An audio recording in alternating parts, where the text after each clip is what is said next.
Hello, everyone. Welcome to 360 Degrees Excellence, where we believe everyone can have all-round success. Today, we are going to be having a conversation with Engineer Akinwale, and we're going to be talking about his journey as a food manufacturer, food entrepreneur. And today, he's going to be talking with us. I'm going to be asking him some questions. And I'm sure some people will be joining us. And after I finish asking him the questions, I'm going to give opportunity for people that will be joining us to also ask him some questions. So, Engineer, can you tell us about yourself? Thank you, Professor Badeni, for this opportunity. My name is Abiodun Akinwale. I am a Nigerian. I come from Lagos State. I'm a Christian, and I was born in the early 60s. So I have a background in civil engineering. I graduated from Yaba College of Technology in 1989. I studied civil engineering. From there, I moved to Federal University of Technology in Akure, also in Nigeria. Then I came to South Africa in 2006, and I started my career also as a civil engineering, and I started practicing as a project manager with the University of South Africa. So I have postgraduate diploma in civil engineering. I also have MBA in 2013. From there, I moved to study chemical engineering, and which I graduated in 2018 from University of South Africa as well. Currently, I'm a PhD candidate with University of South Africa in civil engineering. I'm a married person, and to the glory of God, I have 3 queens. I was blessed with 3 queens. So I'm all of them, they are doing fine. I think that is how I can describe myself. Very, very interesting. You know, one thing I like about you is your passion. I remember the first time I met you before you started working at UNISA, then I'm sure around 2007 in Victoria, and I can see how far you've come. Then I'm sure you only had your degree from Nigeria, your PGD in civil engineering, and from there you got your job, and you did your master's, you did the MBA, and currently you are doing your PhD. Is amazing how far you've come, and I thank God for God, that God has been able to help you, and also now you're into food. I need to manufacturing. Yeah. Maybe I should just put you on notice in case there's if power comes, I might want to change to another network. Okay. Yeah. Okay. But as we're going to be fast so that maybe we finished before even power comes. So let me go to the next question. Why and how did you go into food manufacturing? How did you become a food entrepreneur, and why? That's a big question, Prof. Let me say, first of all, where did my entrepreneurship spirit or enthusiasm came from? I think my entrepreneurial skills or passion came as far back as when I was in secondary school. So to the extent that the first money that I used to register myself as engineering student at Ogun State Polytechnic in 1984 was the proceed of the first, work or business that I did. So I've been willing to have something, because I do believe that whatever you have in your hand is what God will bless. So I've been having that passion to the extent that I want to have something, I want to see myself as an entrepreneur, apart from the fact that I have professional skills as a civil engineer. So now, coming back to your question, I think what I did was to leverage on what I found in my wife's hand. I discovered something in my wife's hand, as far back as almost 10 years ago. And just to put it straight forward, I discovered that my wife can produce sobo, though I like sobo as a Nigerian, and I have to go, close to 40 or 45 kilometers from my house to go and buy it. So when I discovered that my wife can produce that, then I started working behind the scene patiently to see how can I transform this, skill that she possesses. So, and I think the first thing that I did, as a Christian, to start praying over that God should lead me. So, and I could recollect, I met somebody on social media. I knew that if we have to transform this into a commercial entity, we have to go through the normal process, because I know that we are in the Republic of South Africa, where anything that you have to do has to pass through all the necessary regulations.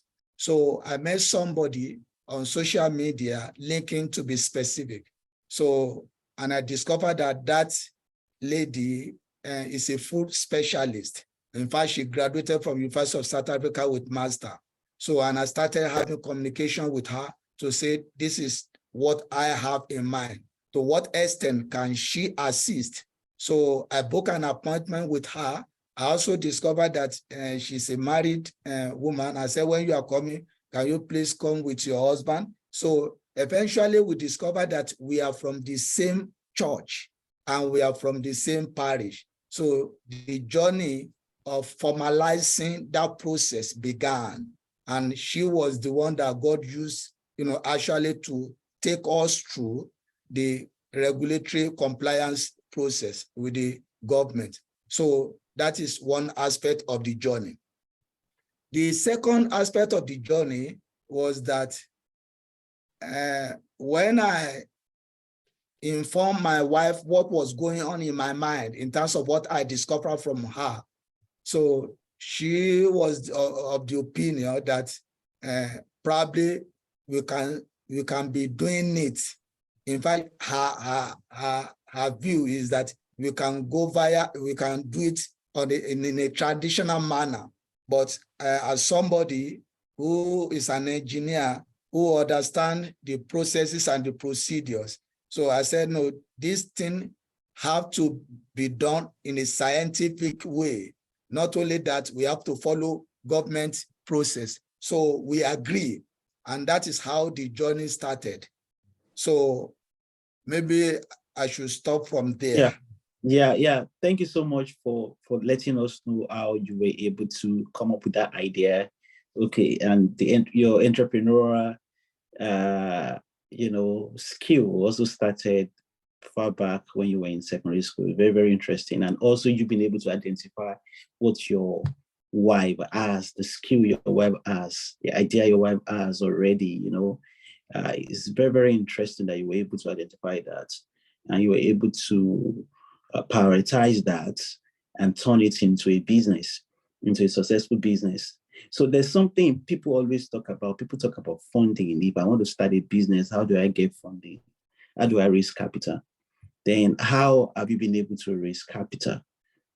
Maybe before I go into capital, one aspect that I would like to put forward as well in terms of the journey, you will recall that there was a global pandemic between 2020 to 2022.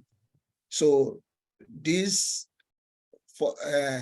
business came into the forefront in 2021.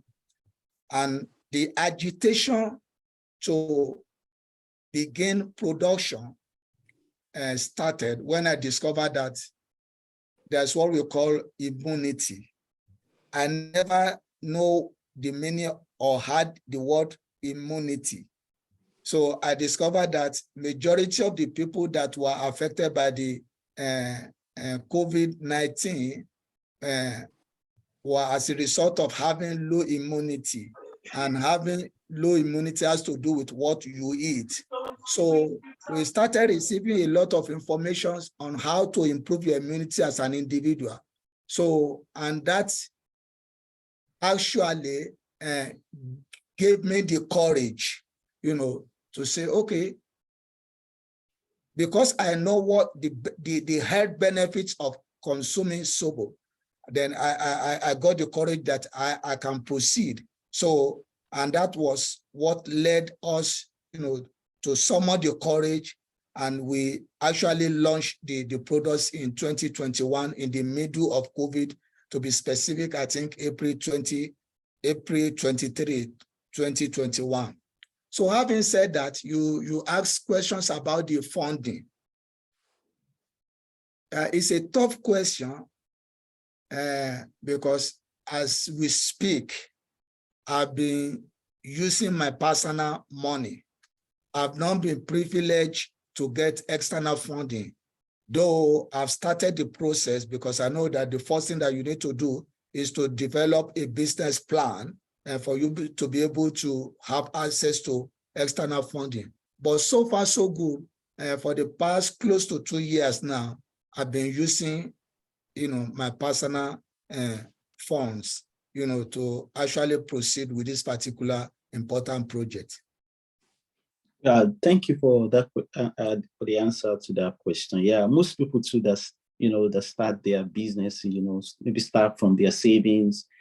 Some people maybe they get money from their family or friends, and after that, then they now begin to think about traditional source of funding, like maybe from banks, from angel investors, from venture capitalists. So I'm so happy that you were able to, maybe from your savings, able to use the money from your savings. And I'm also sure that you also been selling your products, and it has become sustainable as far as I'm concerned. But there's this question I want to ask you. How do you market your product, and what is unique about your product? Because there are a lot of sobo. Everybody knows about sobo, but before your product can be sustainable, it has to be unique. Then you must also have a unique channel, or maybe different channels of marketing your products. Can you share with us? Okay, let me start with the uniqueness of our product. Having understood the health benefits of our products, and the need to actually make it commercially sustainable, it means it has to be acceptable, by the consumers. So what we did as piloting, when we after the launching, is to produce to target the niche market. And what I mean by niche market are those people that are familiar with the product. So we distribute the products, to get their feedback. So we use those feedback to improve, on the production vis-a-vis the quality. At the same time, we do not want to,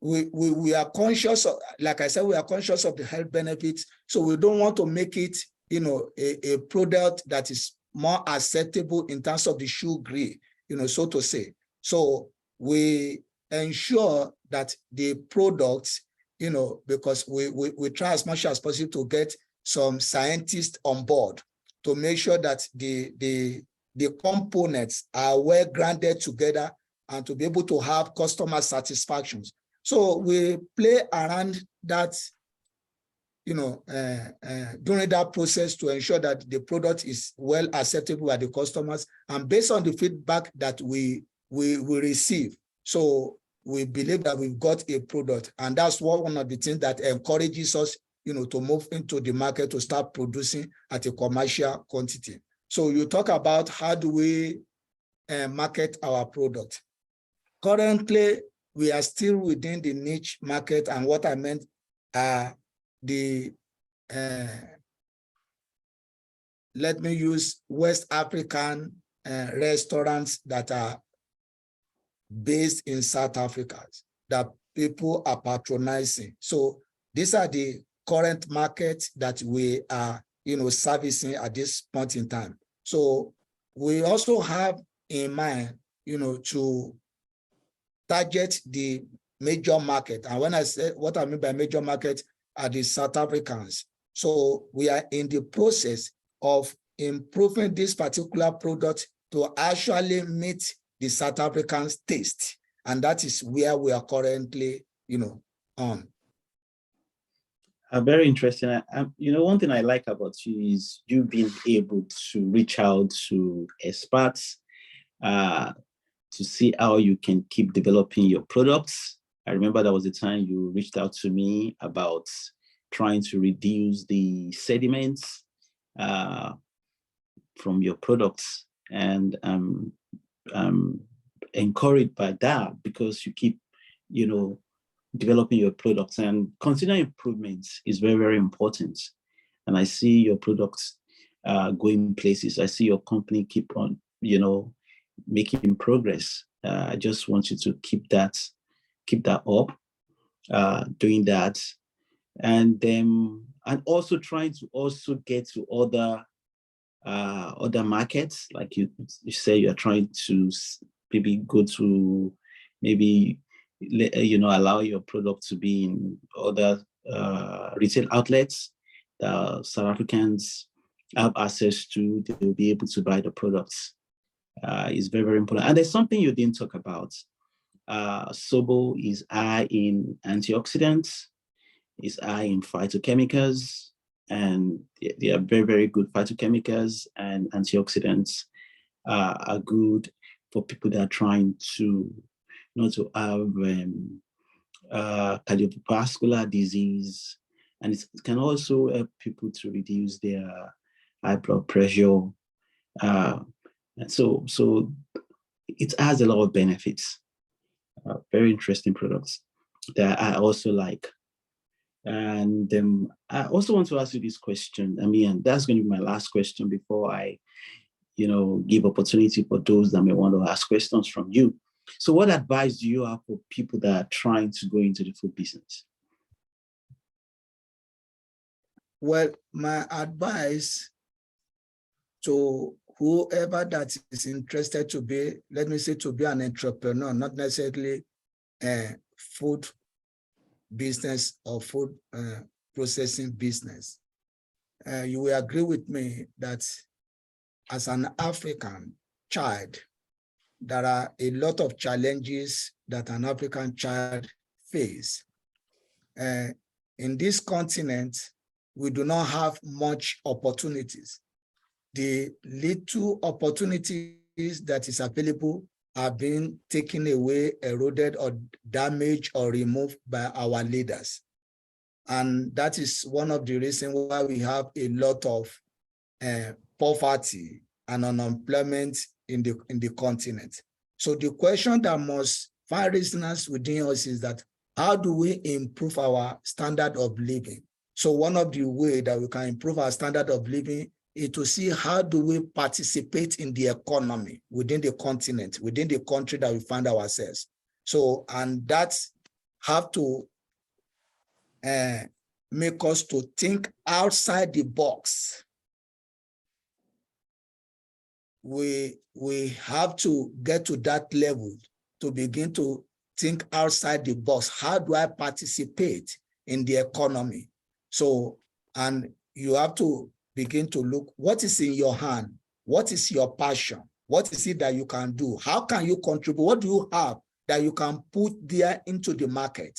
So I do believe when individual begins to engage in that kind of thinking, an idea will begin to come. And I also believe that prayer play a key role, because I could recollect when this idea was coming in my mind at that point in time. I was praying, and I recollect March 2021, around between 4 and 5 a.m. As I opened my eyes, I heard that voice to say, it is time. Nobody was with me. It is time. And I got the message, and that I began to walk. I began to move to say, this idea must come, into reality. So we must not be satisfied in our comfort zone. So I think that is key.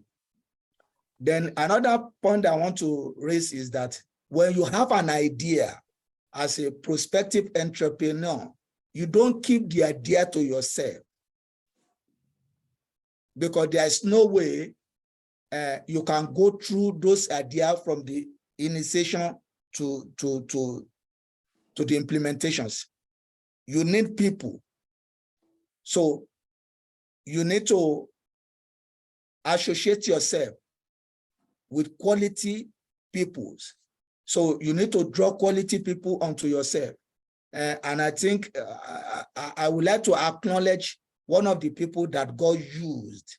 So, because if you have an idea, consciously you have to surround yourself with people that you believe will be able to assist you.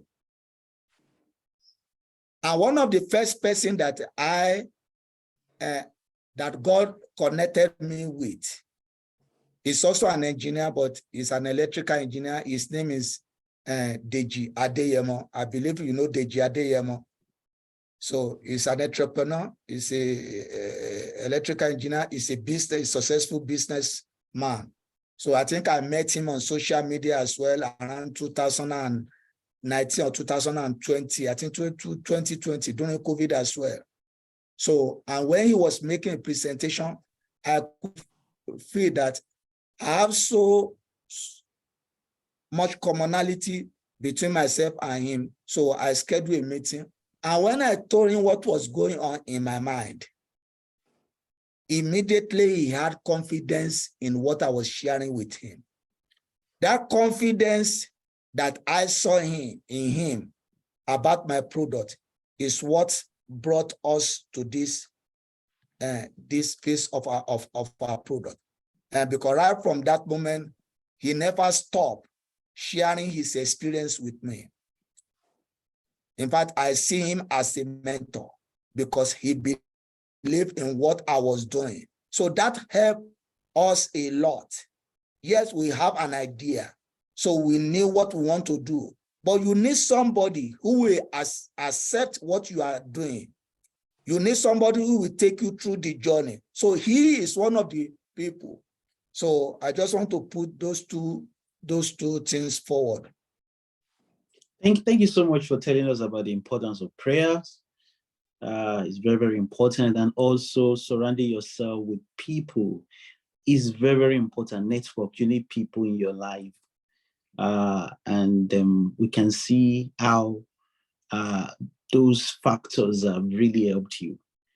Thank you so much, engineer, for taking time out of your busy schedule to really do this, interview with us. We really learned from you, and we pray that your food company will continue to go from glory to glory, from one level of success to another level of success. And I don't know whether anyone wants to ask a question from him before we end today's meeting. Any question? Okay, if there's no question, once again, thank you, engineer. So we're going to stop here. And to our viewers, thanks for joining us. We want to hear from you, leave your comments, tell us about what you like about today's deliberation. See you some other time. God bless you. Bye.